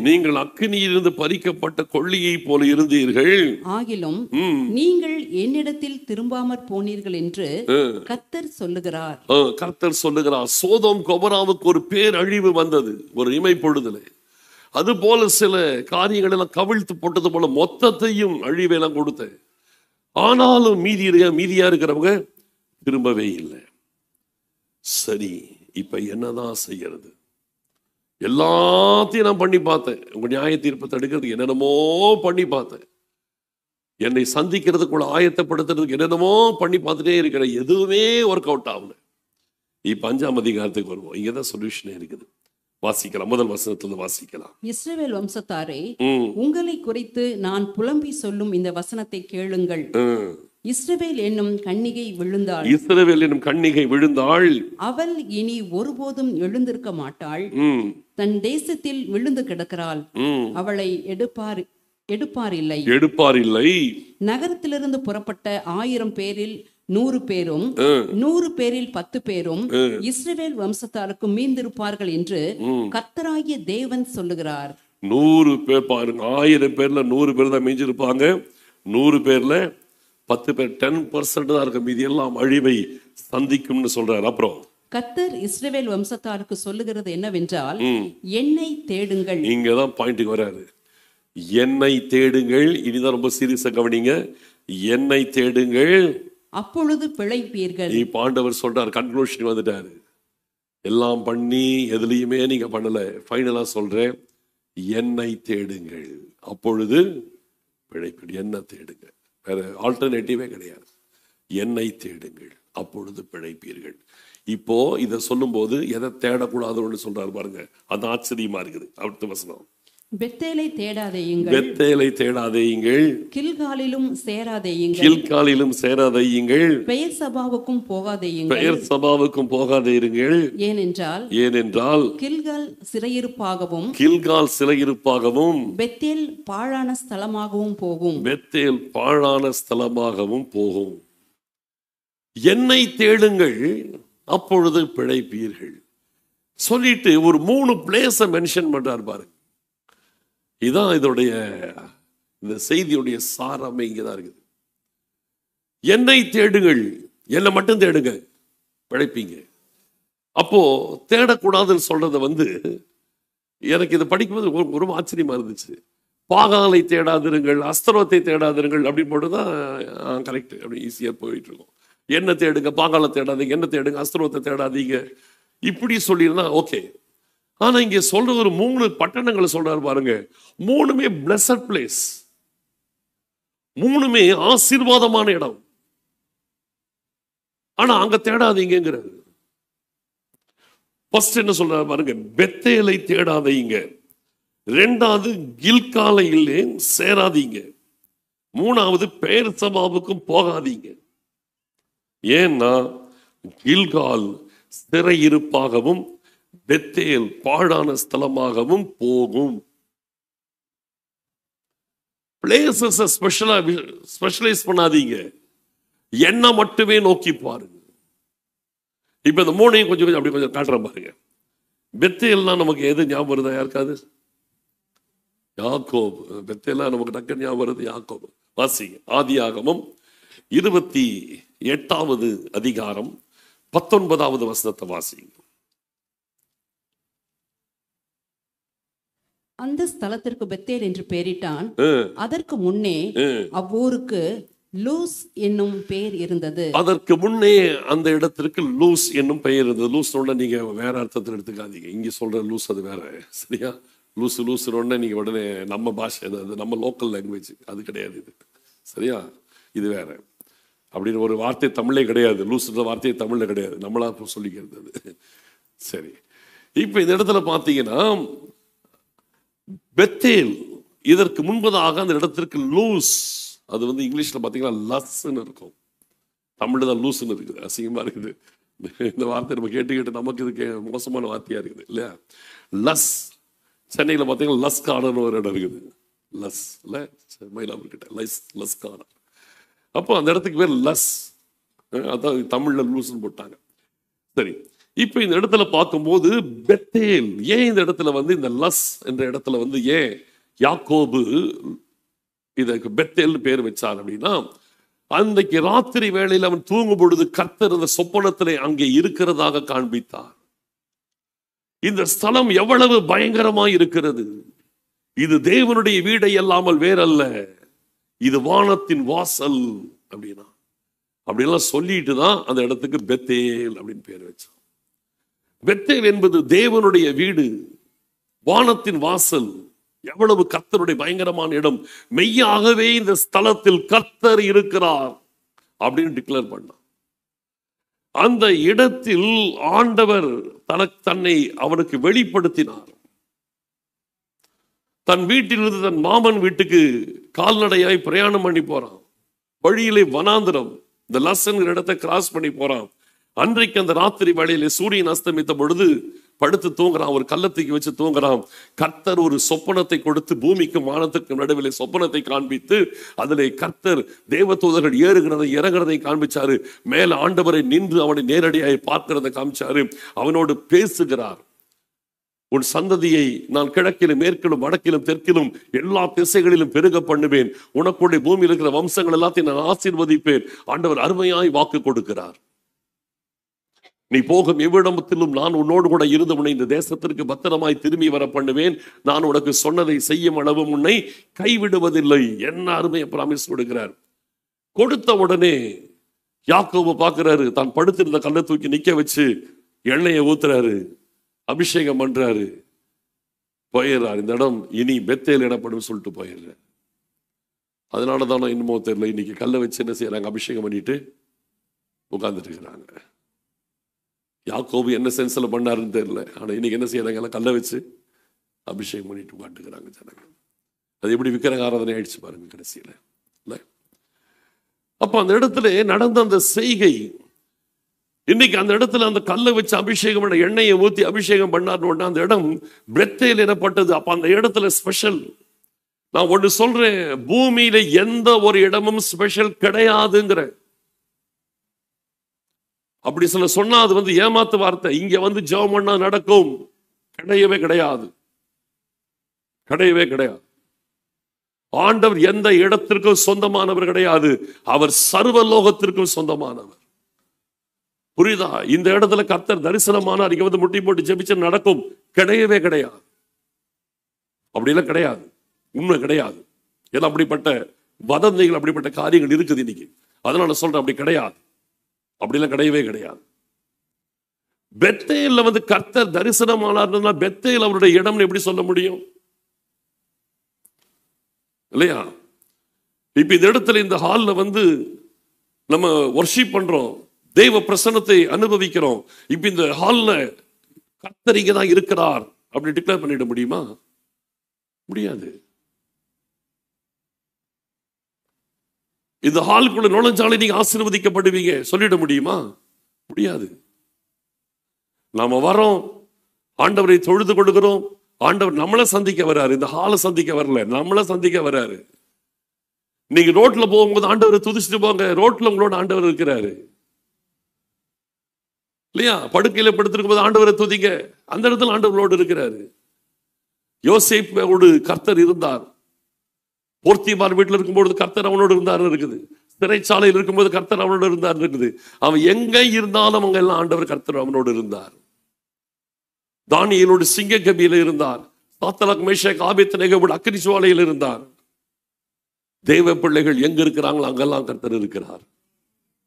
நான் எப்பவுமே ஒருத்தர் வீடு காலி பண்ணிட்டு அந்த இடத்துல போய் ஜெபிக்க போனாதான் சொல்லுவேன், எல்லா வீட்டுல போன சொல்லுவேன், நீங்க பழைய வீட்டில் இருக்கும்போது அங்க இருந்தாரு, இப்ப இங்க வந்தோன்னு ஆண்டவர் என்ன செய்யறாரு, இந்த வீட்டுக்கு வந்துட்டாரு. அந்த வீட்டில் இருக்கிறாரு, உடனே இங்க வந்துட்டாரு இல்லை. நீங்க எங்க இருக்கிறீங்களோ அங்க இருப்பார். நீங்க இந்த வீட்டை நீங்க நாளைக்கு காலி பண்ணிட்டு வேற வீட்டுக்கு போனீங்கன்னா ஆண்டவர் அங்க வந்துடுவார். புரியுதா? வீடு அவருக்கு அல்ல, நீங்க தான் அவருக்கு முக்கியம், நம்ம தான் முக்கியம். அப்ப பெத்தேல் ஆண்டவர் யாக்கோபுக்கு தரிசனமானனால பெத்தேல் ஸ்பெஷல் பிளேஸா கிடையாது. பெத்தேலுக்கு போய் பெத்தேலை தேடாதீங்க. புரியுதா? பெத்தேலை தேடாதீங்க. இன்னைக்கு நிறைய பேர் என்ன செய்யறாங்க, வேளாங்கண்ணி மாதிரி ஆயிப்போச்சு. வேளாங்கண்ணியில போன ஆசீர்வாதம், அதே மாதிரி இன்னைக்கு ஆவிக்குரிய வேளாங்கண்ணி நிறைய ஆயிப்போச்சு. இங்க ஜெபிச்சா கிடையவே கிடையாது, அப்படிலாம் கிடையாது. புரியுதா? அப்படியெல்லாம் ஒரு ஸ்பெஷல் பிளேஸே கிடையாது. நாம தான் அவருக்கு ஸ்பெஷல் பிளேஸ். ஆமென். நம்ம தான் அவருக்கு ஸ்பெஷல் பிளேஸ். இதுதான் அவருடைய வாசஸ்தலம், இதுதான் அவருடைய ஆலயம், இதுதான் அவருடைய பரிசுத்த ஸ்தலம். இதை தவிர வேற ஒரு ஸ்பெஷல் பிளேஸ்ல ஆண்டவருக்கு கிடையவே கிடையாது. பெத்தேலை தேடி போகாதீங்க. பெத்தேலை பத்தி ஆண்டவர் சொல்ல பாருங்க, கில்காலையும் சேராதீங்க, பெயர் சபாவுக்கு போகாதீங்க. ஏனென்றால் கில்கால் சிறையிருப்பாகவும் பெத்தேல் என்னாகும், பாழான ஸ்தலமா போயிடும். ஒரு காலத்துல ஆண்டவர் தரிசனமானார் தான், ஆனா அது பாழான ஸ்தலமாய் போயிடும். பெத்தேலை தேடி போகாதீங்க என்றாரு. அடுத்து சொல்ற பாருங்க, பெயர் சபாவை பத்தி பார்ப்போம். பெயர் சபாவுக்கு போகாதீங்க என்றார்.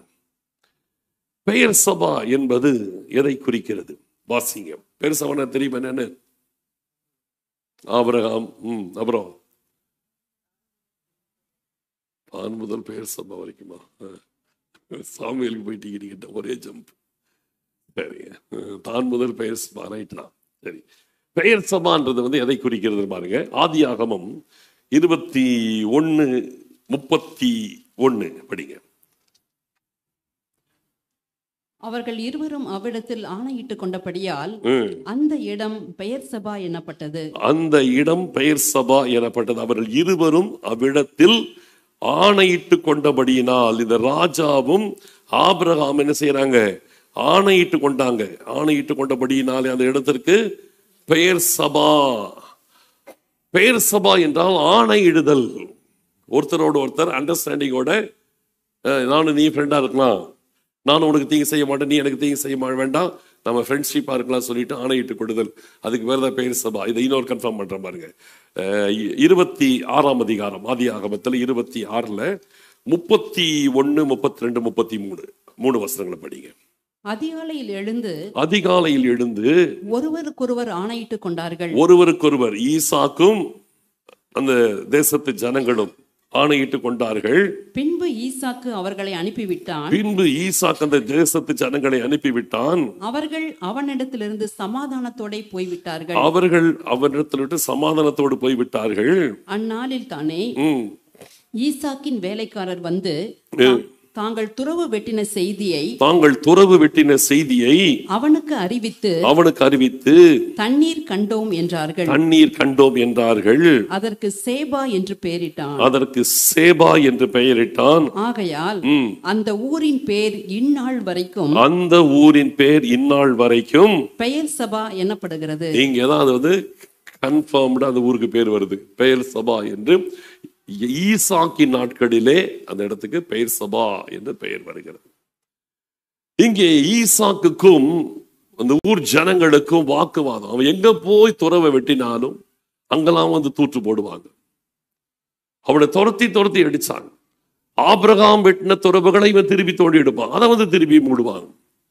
கடைசியில் ஒரு இடத்துல வந்து துறவை தோண்டி எடுப்பான், தண்ணீர் நல்லா வரும், அங்க வந்து வாக்குவாதம் வரல. அதுக்கு பிறகு அவங்க வந்து பயந்து போய் ஊர் ஜனங்கள் வந்து கர்த்தர் உம்மோடு இருக்கிறார் என்று சொல்லி அவர்கிட்ட உடன்படிக்கை பண்ணுவாங்க. அவனோடு கூட வந்து சமாதானம் பேசுவாங்க. அந்த இடத்திற்கு பெயர் தான் பெயர் சபா. அந்த இடத்துல ஒரு கிணறை தோண்டினால் தண்ணீர் கிடைச்சது. அந்த இடத்துக்கு பேர் தான் ஆணையின் கிணறு. பெயர் சபான்னு கேட்டீங்கன்னா அர்த்தம் என்னன்னா ஆணையின் கிணறு என்ற அர்த்தம். ஆணையிடுதல், ஒருவருக்கு ஒருவர் ஆணையிடுதல். அப்ப இந்த இடத்துல ஒருவருக்கொருவர் ஆணையிட்டதான அந்த இடம் பெயர் சபா. அது ஒரு ஆசீர்வாதமான இடம் தான். ஆனால் ஒருவருக்கொருவர் ஆணையிட்டதுனால எல்லாம் ஆசீர்வாதம் வராது. புரியுதா? ஒரு இடத்துல போய் நீங்க ஜெபிக்கிறதுனால ஆசீர்வாதம் வராது. ஒருத்தருக்கு ஒருத்தர் ஆணையிட்டாலும் ஆசீர்வாதம் வராது. நான் உனக்காக ஜெபிக்கிறேன், நீ எனக்காக ஜெபம் பண்ண, நம்மள சேர்ந்து ஜெபிப்போம், வந்துருமா? வராது. நம்ம எல்லாம் ஒருத்தருக்கு ஒருத்தர் ஆணையிட்டு ஆசீர்வாதம் வந்துருமா? வராது இல்லையா? ஆணையிட்டதுனாலும் வராது. மூணாவது என்னது? கில்காலுக்கு என்ன செய்யாதீங்க, போகாதீங்கன்றார்.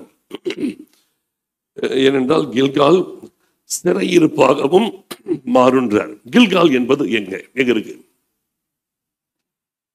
கில்கால் எங்க இருக்கு? பெத்தேல் சொல்லிட்டீங்க, பெயர் சபா சொல்லிட்டீங்க, கில்கால் எங்க இருக்கு? எங்கேயோ இருக்குது. சரி வாங்க, யோசுவாவின் புஸ்தகம் 4வது அதிகாரம் 19வது வசனத்தை வாசிக்கலாம். இந்த பிரகாரமாக முதல் மாதம் 10ஆம் தேதியிலே ஜனங்கள் யோர்தானிலிருந்து கரையேறி கானான் தேசத்துக்குள்ள என்ட்ராகிறாங்க. யோர்தானிலிருந்து கரையேறி எரிகோவுக்கு கீழ் எல்லையான கில்காலிலே பாளையம் இறங்கினார்கள். எரிகோவுக்கு கீழான பகுதி யோர்தானை கடந்தால் கில்கால். கானான் தேசத்துல அவங்க உள்ள காலை வச்சு ஃபர்ஸ்ட் பிளேஸ் இருந்தது கில்கால். யோர்தானை கடந்து அவங்க கால் வச்ச முதல் இடமே கில்கால். கர்த்தர் வாக்குப்படின தேசத்திலே யோர்தானை கடந்து அவங்க கால் வச்ச இடம் கில்கால். இந்த இடம் ஆசீர்வாதமான கானான் பூமி. அங்க போய் நின்னா போய் இறங்கிட்டு ஆசீர்வாதம் வந்துருமா? இல்ல. கில்கால் கூட ஒரு நாள் என்ன செய்யும்? சிறையிருப்பாய் மாறும். அப்ப என்னதான் பண்றது? திருப்பி வாங்க, ஆமோஸ் 5ஆம் அதிகாரத்துக்கே வாங்க. ஒரே ஒரு வசனத்தை 6ஆம் வசனத்தை மட்டும் வாசித்து முடிச்சிடலாம். கர்த்தரை தேடுங்கள். திருப்பி சொல்றாரு, கர்த்தரை தேடுங்கள், அப்பொழுது பிழைப்பீர்கள். இல்லாவிட்டால் பெத்தேலில் இருக்கிற ஒருவராலும் அவிக்கப்படாத அக்கினி யோசேப்பின் வீட்டில் பற்றி அதை பட்சிக்கும். ஆமா, பெத்தேலில் இருந்து பாத்தீங்கன்னா ஒருவராலும் அவிக்கப்படாத அக்கினி என்ன செய்யும்? யோசேப்பின் வீட்டில் பற்றி அதை பட்சிக்கும். திருப்பி சொல்லிட்டார் ஆண்டவர், கர்த்தரை தேடுங்கள். 5வது வசனத்தின் ஆரம்ப வார்த்தை என்னது? கர்த்தரை தேடுங்கள். பார்க்கும்போது திரும்பி சொல்றாரு, கர்த்தரை தேடுங்கள். 4வது வசனத்தின் கடைசி பகுதியில் ஆண்டவர் சொல்றாரு என்னவென்றால், என்னை தேடுங்கள்ன்றாரு இல்லையா? என்னை தேடுங்கள். 4ஆம் வசனத்துல கடைசியில சொல்றாரு. 6ஆம் வசனத்துல கர்த்தரை தேடுங்கள், அப்பொழுது பிழைப்பீர்கள். அப்ப இந்த வருஷத்தின் இந்த முதல் ஆராதனையிலே நமக்கு கர்த்தர் கொடுக்கிற ஒரே வார்த்தை என்னது? கர்த்தரை மட்டுமே தேடுங்கள். பெத்தேல தேடாதீங்க, கில்கால தேடாதீங்க, பெயர்சபாவை தேடாதீங்க, எதையும் தேடாதீங்க. கர்த்தரை மட்டும் தேடுங்கள். வேற ஒன்னையும் தேடாதீங்க, எதையும் தேடாதீங்க. கர்த்தரை மட்டும் தேடு. கர்த்தர்னா கர்த்தர் மட்டும் தேடுங்க, அவரை மட்டுமே தேடுங்க. அப்பொழுது அவரை சந்திக்கிறதுக்கு நீங்கள் ஆயத்தமாக இருப்பீர்கள். கர்த்தரை மட்டுமே தேடி இருந்தா அவர் எப்ப வந்தாலும் அவரை சந்திக்கலாம். ஆமேன். இந்த வருஷத்தின் முதல் ஆராதனையில ஒரே போக்கஸ், நான் ஆண்டவரை மட்டுமே தேடிட்டே இருக்க போறேன். டெய்லி ஆண்டவரை மட்டுமே நான் தேட போறேன், வேற எதையும் நான் தேட போறது கிடையாது. ஆண்டவரை மட்டுமே தேடுவேன். பெத்தேல் கூட கிடையாது, கில்காலும் கிடையாது, பெயர்சபா கிடையாது, எதுவும் கிடையாது. என் ஆண்டவரை மட்டுமே தேடுவேன். ஆண்டவரை மட்டுமே தேடுகிறதுனாலே என் ஆண்டவர் வரும்பொழுது நான் அவரை சந்திக்க ஆயத்தமாயிருப்பேன். இப்படிதான் கர்த்தர் சொல்றாரு, நீ என்னை சந்திக்க ஆயத்தப்படுங்கிறார் ஆண்டவர். இந்த வருஷத்துல இன்னும் நிறைய பார்க்க போறோம். நம்முடைய வாழ்க்கையிலே இந்த முதல் நாளிலே ஆண்டவர் சொல்ற, என்னை தேடுங்கள், கர்த்தரை தேடுங்கள். இந்த வார்த்தை நம்ம காதுல ஒழிச்சுக்கிட்டே இருக்கணும். என்னை தேடுங்கள், கர்த்தரை தேடுங்கள், என்னை தேடுங்கள், கர்த்தரை தேடுங்கள். இதுவே நம்ம 2 காதுல ஒழித்து கொண்டே இருக்க வேண்டும். இதையே சிந்திங்க, இதையே செய்யுங்க. அப்புறம் பாருங்க ஆண்டவர் எப்படிப்பட்டவர் என்பதை நீங்கள் லைவா உங்க லைஃப்ல பார்க்கலாம். ஜெபிக்கலாம். எல்லாரும் ஆண்டவரை நோக்கி பார்ப்போம். ஸ்தோத்திரம். Thank you Jesus. ஆண்டவர் நமக்கு இந்த நாளிலும் கூட இந்த புதிய வருஷத்தில் நமக்கு ஒரு தரிசனம். உன் தேவனை சந்திக்க ஆயத்தப்படு. உன் தேவனை சந்திக்க நீ ஆயத்தப்படு. இஸ்ரவேலே, நீ உன் தேவனை சந்திக்க ஆயத்தப்படு. ஆண்டவர் நம்மை அவரை சந்திக்க சொல்றாரு, அவரை மட்டுமே சந்திக்க சொல்றாரு. பெத்தேல தேடாதீங்க, பெயர்சபாவை தேடாதீங்க, கில்கால தேடாதீங்க. ஆண்டவரை மட்டுமே தேடுங்க. ஆண்டவரை மட்டுமே தேடுங்க. கொஞ்சம் கூட டைவர்ட் ஆகாதீங்க. இங்க வாங்க, அங்க வாங்க, எந்த இடத்துக்கு போனாலும் ஒண்ணு நடக்காது. புரியுதுங்களா? எங்கேயும் ஓடாதீங்க. உங்களுக்குள்ள ஆண்டவர் இருக்கிறார். இங்க அங்கங்க ஓடாதீங்க. எங்கேயும் ஆசீர்வாதம் கிடையாது, கர்த்தர்கிட்ட மட்டும்தான் இருக்குது எல்லாமே. ஆமேன். எங்கேயுமே நீ ஓடினாலும் ஒண்ணு நடக்காது. கில்காலுக்கு போனாலும் நடக்காது, பெத்தேலுக்கு போனாலும் நடக்காது. பெத்தேல் அது யாக்கோபுக்கு மட்டும்தான் அது பெத்தேல், நமக்கு கிடையாது. கில்கால் அன்றைக்கு இருந்த இஸ்ரவேல் ஜனங்களுக்கு அது கில்கால். பெயர்சபா அது ஆபிரகாமுக்கு ஈசாக்குக்கும் உரியது, அவங்களுக்கு அது இருந்துச்சு. இன்னைக்கு அதல்ல. நமக்கு எல்லாத்துக்கும் தலையாய் இருக்கிறவர் கர்த்தர். பெத்தேலுக்கும் அவர்தான் தலை, பெயர்சபாவுக்கும் அவர்தான் தலை, கில்காலுக்கும் அவர்தான் தலை. எல்லாத்தையும் படைத்தவரே அவர்தான். ஆகினால் அது இடம் அல்ல, ஆண்டவர் தான் எனக்கு முக்கியம்.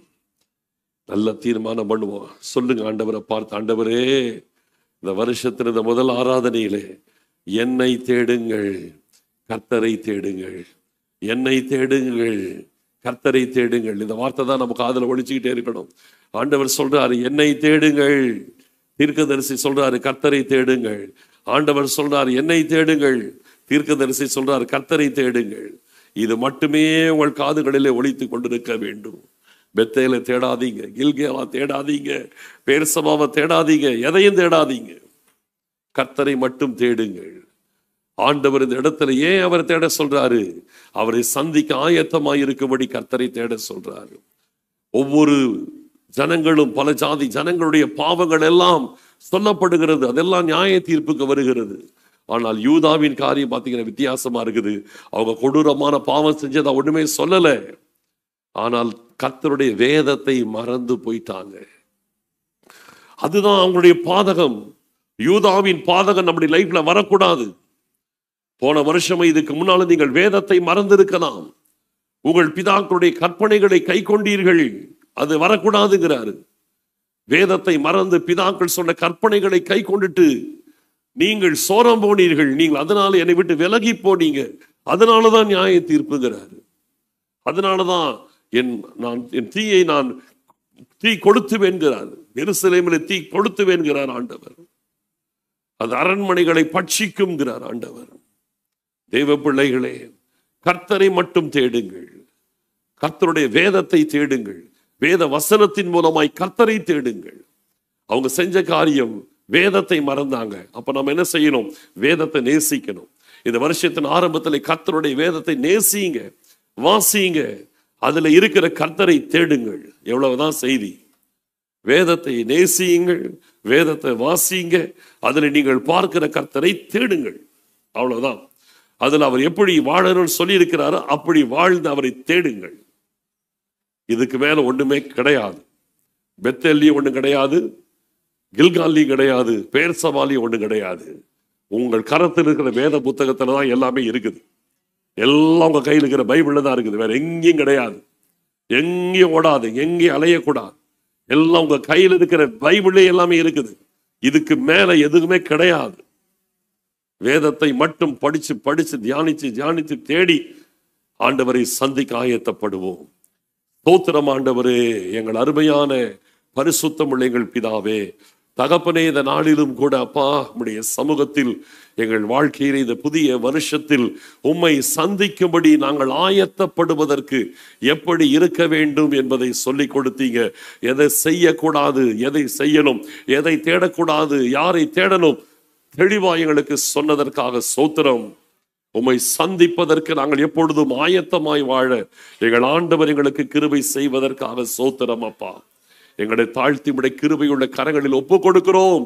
எங்கள் முழு இருதயத்தோடு, முழு ஆத்துமாவோடு, முழு பலத்தோடு, முழு மனதோடு உம்மை தேடுகிறவர்களாய் இந்த ஆண்டு முழுவதும் தொடர்ந்து எங்களை நடத்துவதற்காக ஸ்தோத்திரிக்கிறோம் அப்பா. எங்களை தாழ்த்தி அர்ப்பணிக்கிறோம். மகிமைப்படுங்க. துதி கன மகிமை யாவும் நாங்கள் உமக்கு செலுத்துகிறோம். இயேசு கிறிஸ்துவின் மூலம் ஜெபிக்கிறோம் நல்ல பிதாவே. ஆமென். ஆமென்.